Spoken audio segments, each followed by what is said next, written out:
भगवान के 10 अवतारों की वंदना की थी। मत्स्य, कूर्म, बराह आदि आदि भगवान के 10 अवतारों का तुमने वर्णन किया।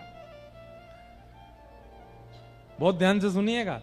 अग्रदास जी बोले, तुमने भक्तमाल के प्रारंभ में भगवान के 10 अवतार का वर्णन किया, तो उन 10 अवतारों की जिन जिन भक्तों ने आराधना की वो तुम्हारे चिंतन में आ रहे हैं।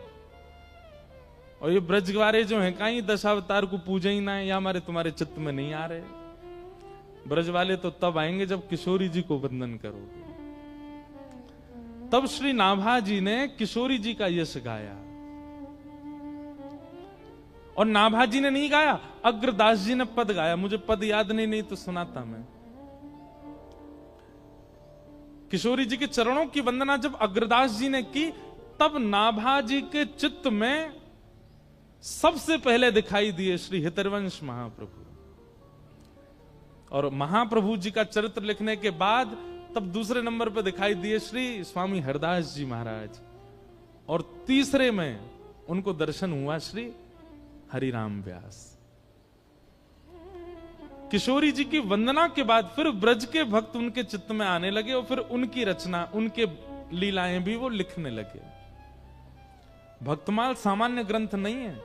भक्तमाल में वर्णित कई भक्तों के चरित्र ऐसे ऐसे अद्भुत हैं जिनको पढ़ सुनकर के व्यक्ति का मन कितना भी मलिन क्यों ना हो, पवित्र हो जाएगा। आप हमारे ब्रज वृंदावन में एक चीज देखोगे, जो वहां के साधु महात्मा घूमते रहते हैं ना, उनके गले में देखो कंठी माला, और यहां पे इतने बड़े बड़े ऐसे कंठा से होते हैं। उन पे राधा लिखा होगा, या फिर जय श्री कृष्ण लिखा होगा, जय श्री राम लिखा होगा।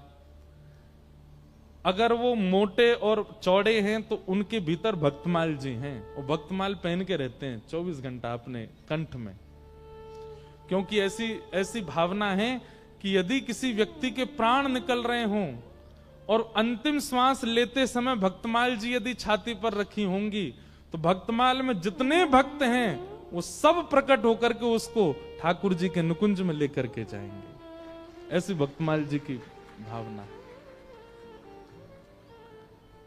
तो उन्हीं भक्तमाल जी में श्री नाभा जी ने रत्नावती जी का चरित्र, और रत्नावती जी के चरित्र में भक्त भूप रत्नावती।